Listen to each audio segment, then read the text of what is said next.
पिताजी के देहांत पे आप लोगों ने एक आरोप लगाया है, उसमें एक न्यायिक समिति गठित हुई है, क्या कहेंगे? नहीं, आरोप मैंने नहीं, आरोप तो खुद पिताजी ने ही लगा दिया था। 19 तारीख को उन्हें जहर दिया गया, 21 तारीख को उन्होंने मनी न्यायपालिका में कह दिया। हम तो उनके बाद कहना हमने शुरू किया।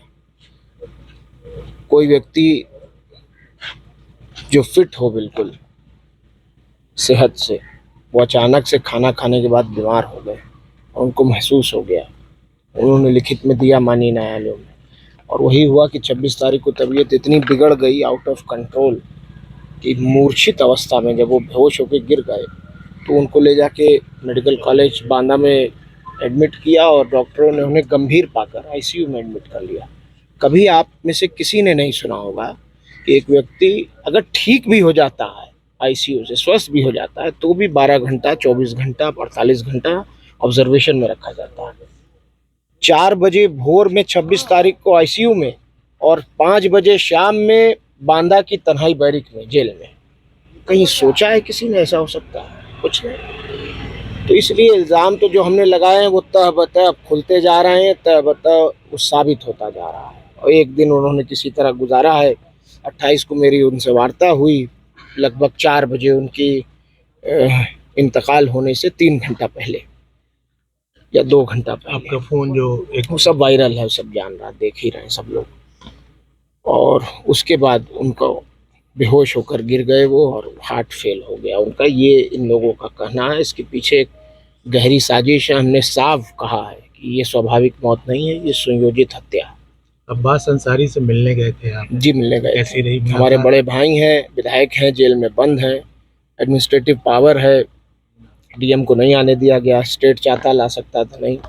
इत्तेफाक था कि माननीय उच्चतम न्यायालय सुप्रीम कोर्ट बंद थी, वरना निश्चित रूप से वो यहाँ होते उस दिन, ये मुझे यकीन है अपनी न्यायपालिकाओं पर। लेकिन चलिए, नहीं आ पाए, अब आगे के लिए हम लोग प्रयास करेंगे। स्वस्थ हैं, ठीक हैं, बहुत ज़्यादा हिम्मत से हैं, बहुत साबिर हैं, बहुत सब्र कर रहे हैं। कहेंगे क्या यार, पुत्र के लिए पिता सब कुछ होता है भैया। आप खुद सोचो, आप भी किसी के पुत्र हो गए। अब हम दोनों भाइयों के बीच की बात है, मैं आपसे तो कतई नहीं बताऊंगा, बस इतना कह रहा हूँ कि बहुत मजबूत हैं, बहुत ठीक हैं, और रोज़ा रख रहे हैं, नमाज़ पढ़ रहे हैं, कुरान शरीफ पढ़ के तिलावत करके बख्श रहे हैं, उनके लिए दुआ कर रहे हैं। एक पुत्र अपने पिता के लिए कुछ कर नहीं सकता है, और हम दोनों भाई उनकी सेवा नहीं कर पाए। जीवन भर भी सेवा करते तो भी उनके लिए कुछ नहीं कर पाते। और अब तो हमारे पास बस यही मौका है कि जो रास्ता वो गरीब, मजलूम, बेसहारा, यतीमों को, कुचले लोगों को सताए जाने के लिए वो जो लड़ाई लड़ते थे, उनका आंसू पोंछते थे, उनकी मदद करते थे, अब वो रास्ता हमें, हमारे लिए छोड़ गए हैं। हम उसी तरह गरीबों को लामबंद करके, एकजुट करके उनकी मदद करेंगे, उनके लिए खड़े रहेंगे। यही आशा और यही उम्मीद हमारे सीनों में है। उमर, एक सवाल छोटा सा है कि तमाम लोग आ रहे हैं, उनकी कब्र पे फातिहा पढ़ रहे हैं, वीडियो कॉल के जरिए लोग जी मुख्तार अंसारी का दर्शन कर रहे हैं। चलिए, सच तो बताया आपने कम से कम। जी, Qatar, Dubai, Mauritius, Singapore, South Africa, America, England, इतनी जगहों से तो लोग कॉल कर रहे हैं, और कई जगह दुबई से तो, कतर से तो लोग आ गए, आके मिट्टी दे रहे हैं और वो कर रहे हैं। और वो तो एक अलग बात है। जो गरीब जनता है पूरे 7-8 जनपदों में, बहुत ज़्यादा दुखी है। बहुत लोग 3-3 दिन, 4-4 दिन तक तो खाना नहीं बना, लोग दही खा के रहे हैं। और हर वर्ग में ये हाल है, हर वर्ग में। और उस दिन का जो जनाजा था, वो सही कहा विधायक जी ने अभी, कि उस जनाजे ने, उस मीडिया के जो प्रोपेगेंडा था माफिया और गुंडा कहने का, उसका भी जनाजा उसी दिन निकाल दिया। मेरे पिता, कोई कुछ कहा करे, ज़बान है उसमें हड्डी तो होती नहीं, कोई कुछ कहा करे, मेरे पिता रहनुमा थे। गरीबों, मजलूमों, बेसहाराओं के लिए वो कभी ढाल बनकर खड़े रहे तो कभी तलवार बनकर लड़े। उमर, एक सवाल पब्लिक के बीच में है, जनता भी जानना चाहती है कि मुख्तार अंसारी के आप 2 पुत्र थे, और उनकी जो पत्नी है, आपकी माता जी, उन्होंने शायद दर्शन नहीं किया। सही बात। उनके लिए क्या करना है, वो क्या हाजिर होंगी? मेरी वकील से बात हुई थी, हाई कोर्ट इलाहाबाद के गोपाल चतुर्वेदी जी, वो मेरी वालदा के, मेरी माता जी के वकील हैं। उन्होंने बताया कि हम जुडिशियल रेमेडी लिए हुए हैं, उम्मीद है कि जल्द इंसाफ मिले। उम्मीद तो हमें रखनी चाहिए, उम्मीद रखें। तमाम लोग दर्शन कर रहे हैं, आप भी चाहेंगे कि माँ जो है वो अब जख्मों को मत खुरे दिए।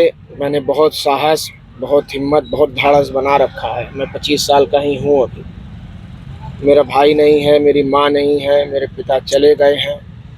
लेकिन आप माननीय लोग जो पिताजी के साथ रहे हैं विधानसभा में, एमएलसी लोग, विधायक लोग, वह तमाम नेता लोग फ़ोन करके, बहुत लोगों ने बहुत प्यार दिया है, हिम्मत दी है, साहस दिया है, और सबने कहा है कि बेटा तुम अकेले नहीं हो और तुम्हारे पिता की हत्या हुई है और हम इस लड़ाई में तुम्हारे साथ हैं। कानूनी रूप से हम अपनी लड़ाई को जारी रखें। उमर भाई, आखिरी सवाल, 40वां से पहले क्या लगता है कि अब्बास भाई भी आप भैया उम्मीद तो किया जा सकता है, हम लोग प्रयास कर रहे हैं। उमर, एक खबर आ रही है कि बांदा जेल में लोग दुखी हैं या जिस भी वजह से टमाटर और नमक खा रहे हैं, कुछ ऐसी सूचना आ रही है?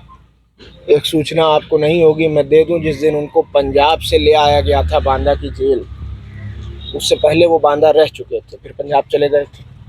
पंजाब से जब वापस सुप्रीम कोर्ट के ऑर्डर पे लाया गया तो सुप्रीम कोर्ट ने कहा था कि उनकी मेडिकल एडिक्वेट फैसिलिटीज़ का ध्यान रखा जाए। और जब बांदा की जेल लाया गया था तो बांदा की क्यारी में, जेल की क्यारियों में कोई फूल नहीं बचा था। ये बात किसी को पता नहीं, मैं आज खोल रहा हूँ इस राज को। कोई फूल नहीं बचा था। वहाँ के कैदियों ने, जब वो अंदर घुसे हैं जेल के, तो सारे बंदियों ने, उस वक्त जेल खुला हुआ था, सुबह के 6 बजे उनको जब दाखिल किया गया, जेल खुल चुका था, तब तक जेलर के कमरे में बैठा हुए थे। सारे कैदियों ने फूल सारे तोड़ के क्यारियों से और उनको फूलों की वर्षा उनके ऊपर की थी। गरीब, मजलूम, बेसहारा, कहीं भी किसी जनपद, किसी जगह, मेरे यहाँ लोग केरला से भी अभी आए हैं।